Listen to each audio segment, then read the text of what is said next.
Myself, Dr. Rajiv Sharma. Our abdomen is divided into 9 parts with reference to the umbilicus. The part above the umbilicus is epigastric region. Then sideways there is right upper quadrant, left upper quadrant. Just side to the umbilicus there is right and left flanks.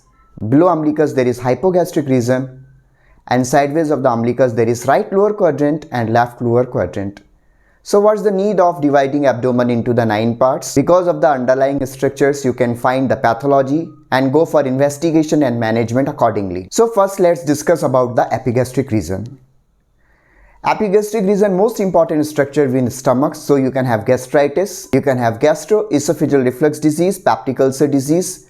The pain of pancreatitis can be in epigastric region, as well as referred pain of the myocardial infarction. So in emergency, if there is some patient who has come to you with pain in epigastric region, always get done ECG to rule out myocardial infarction. Let's come to left upper quadrant.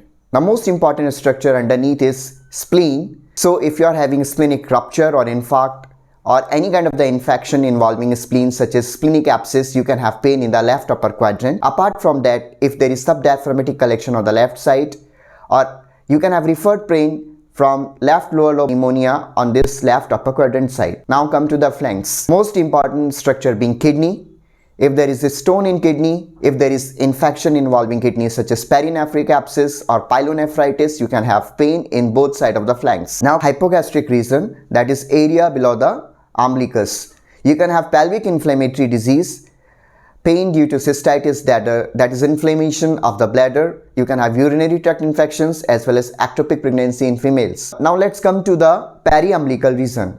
If you are having pain in periumbilical region, it might be because of small bowel obstruction, ruptured aortic aneurysm, mesenteric ischemia, gastroenteritis, or you can have appendicitis pain, especially in the earlier stage because of the same dermatome segment, that is T10. Now let's come to the right lower quadrant and left lower quadrant. You can have pain because of ovarian or testicular torsion, ruptured ovarian cyst, tubo-ovarian abscess, as well as ectopic pregnancy. Specific causes on left lower quadrant pain is diverticulitis and right lower quadrant pain is appendicitis. Last but not least, most of the patients come to the pain in the right upper quadrant in the OPD, causes being liver as well as biliary system. Now let's divide the causes into infectious, non-infectious causes. So liver, if you are having infections such as liver abscess or acute viral hepatitis, you can have pain in the right upper quadrant.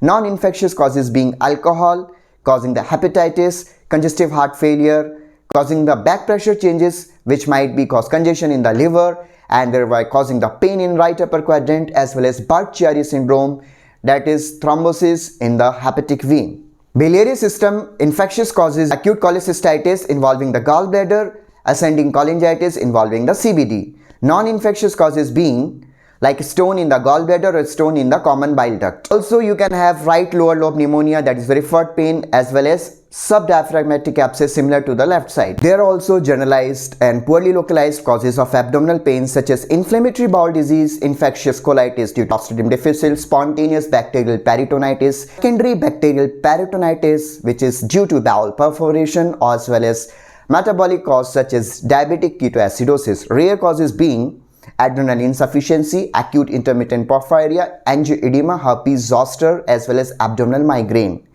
So radiation of pain is very important. If the pain is radiating from flanks to back, it might be because of pyelonephritis. If the pain is referred from your right and left flanks to the groin area, it might be because of the stone which is passing from the kidney to the ureter. Liver or biliary colicky pain most of the times referred to the right shoulder, and your splenic pain referred to the left shoulder.